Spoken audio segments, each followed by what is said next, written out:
Hello દોસ્તો, સ્વાગત છે તમારું મારી યુટ્યુબ ચેનલ અલનૂર કિચનમાં।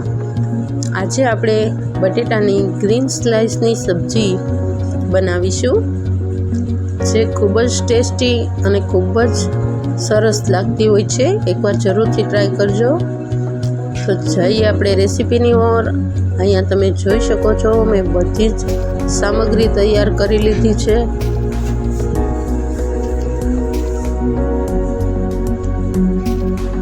આ રીતે આપણે બધી જ વસ્તુને એક ખાણીમાં કૂટળી લેવાની છે। ટમેટા સિવાયની બધી જ વસ્તુને આ રીતે તૈયાર કરી લેવાની છે અને બટેટાની આ રીતની સ્લાઇસ કરી અને 3 થી 4 પાણીથી ધોઈ લેવાની છે।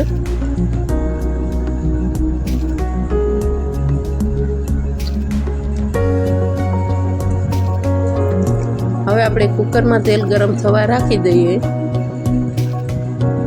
તેલ ગરમ થઈ જાય એટલે એમાં અડધી ચમચી રાઈ, અડધી ચમચી આખું જીરું,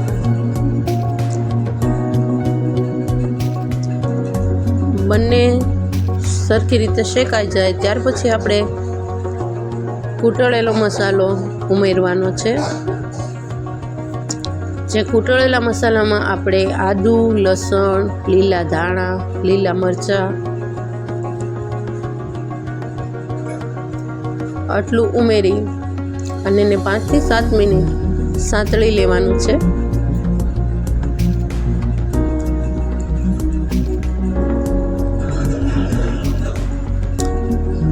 હવે આપણે એમાં અડધી ચમચી હળદર પાવડર, અડધી ચમચી ધાણા જીરું પાવડર, સ્વાદ અનુસાર નમક,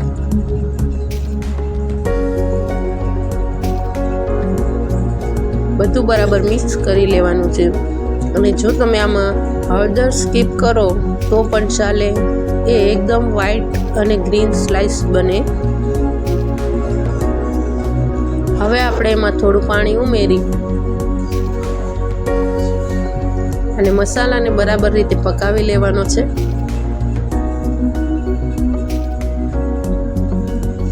ત્યાર પછી આમાં આપણે ટામેટાં ઉમેરી દેવાના છે। ટમેટાની સાથે જ બટેટાની સ્લાઇસને ઉમેરી અને બરાબર રીતે મિક્સ કરી લેવાની છે।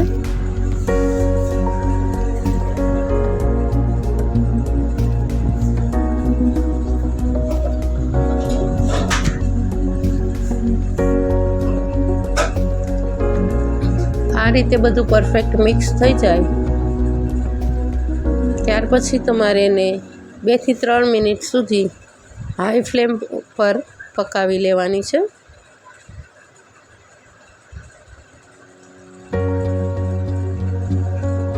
આ રીતે કંઈક દેખાવા લાગે ત્યાર પછી એમાં અડધો ગ્લાસ જેટલું પાણી ઉમેરી અને 2 થી 3 વિસલ લગાવી લેવાની છે।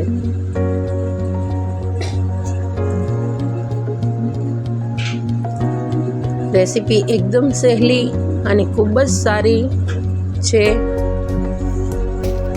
જે તમારા કિચનમાંથી બધી જ વસ્તુ તમને મળી રહે અને ખૂબ જ સિમ્પલ રીતે બની જાય એટલી સારી છે। એકવાર જરૂરથી ટ્રાય કરજો। આ રીતે તૈયાર છે આપણી ગ્રીન સ્લાઇસની સબ્જી।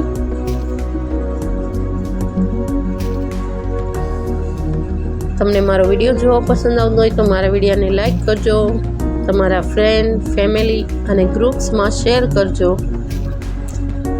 સાઈડમાં રહેલું બેલ આઇકન જરૂરથી પ્રેસ કરજો, જેથી મારી નવી રેસીપીની આવતાની સાથે તરત ખ્યાલ આવે। મારી ચેનલને સબસ્ક્રાઈબ કરવાનું ભૂલતા નહીં। થેન્ક યુ મારો વિડીયો જોવા માટે।